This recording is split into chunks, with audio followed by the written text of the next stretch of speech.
नमस्कार दोस्तों। मैं डॉक्टर नवीन वैष्णव, कंसल्टेंट यूरोलॉजिस्ट, हाईटेक हॉस्पिटल। एक आपसे केस डिस्कस करने आया हूँ जिसमें एक टेक होम मैसेज है जो आप सभी के काम आएगा। एक हमारे पास पेशेंट आए हैं, 65 ईयर्स के मेल हैं। बहुत ही वीक और फ्रेजाइल कंडीशन में थे पेशेंट। उनका 5 ग्राम परसेंटेज हीमोग्लोबिन था। बैक में पेन हो रहा था, यूरिन के इश्यूज हो रहे थे। उन्हें मैंने एडमिट किया, फर्दर इवेलुएट किया।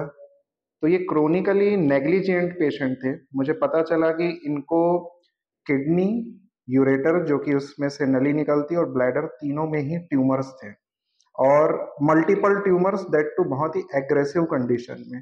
और जिनको ट्यूमर होता है उनमें वीकनेस, हीमोग्लोबिन का कम होना तो लाजमी है, वो चीज़ होती ही है। इसके अलावा पेशेंट लो बैक पेन भी बोल रहे थे। फर्दर इवेलुएट करने में पता चला उनकी बहुत सारे डिस्क भी प्रोलैप्स हो चुकी है।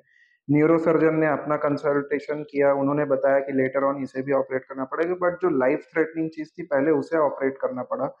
फर्दर हिस्ट्री को इवेलुएट करने पर जो चीज पता चली वो आप सभी के लिए टेक होम मैसेज है। किडनी में और यूरेटर ब्लैडर में जो जनरली ट्यूमर्स होते हैं वो अलग अलग टाइप के होते हैं। उसमें से एक कॉमन ट्यूमर है टीसीसी, ट्रांजिशनल सेल कार्सिनोमा। ये मोस्टली किन में पाया जाता है? Chronic smokers.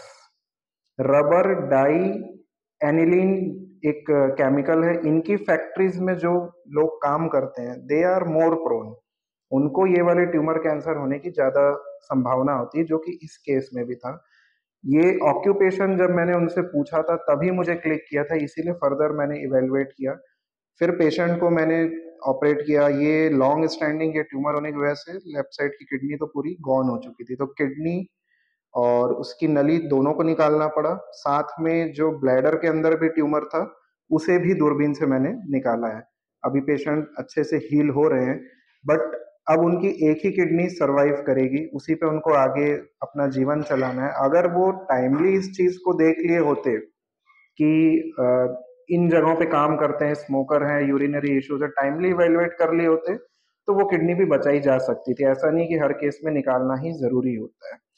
तो यही आप सभी के लिए टेक होम मैसेज है कि कहानी को इतना आगे ना बढ़ने दें। जैसे ही कोई प्रॉब्लम है तुरंत ही अपने कंसल्टेंट को दिखा करके उस चीज को क्लियर करें। हालांकि पेशेंट अभी अच्छे से इम्प्रूव कर रहे हैं। आईसीयू से अब उन्हें वार्ड शिफ्ट करने का प्लान कर लिया गया है, ट्यूब्स आउट हो चुकी है उनकी। बट आप, अगर आप या आपके परिवार में से कोई ऐसा है तो उसे इतना आगे ना बढ़ने दें। धन्यवाद।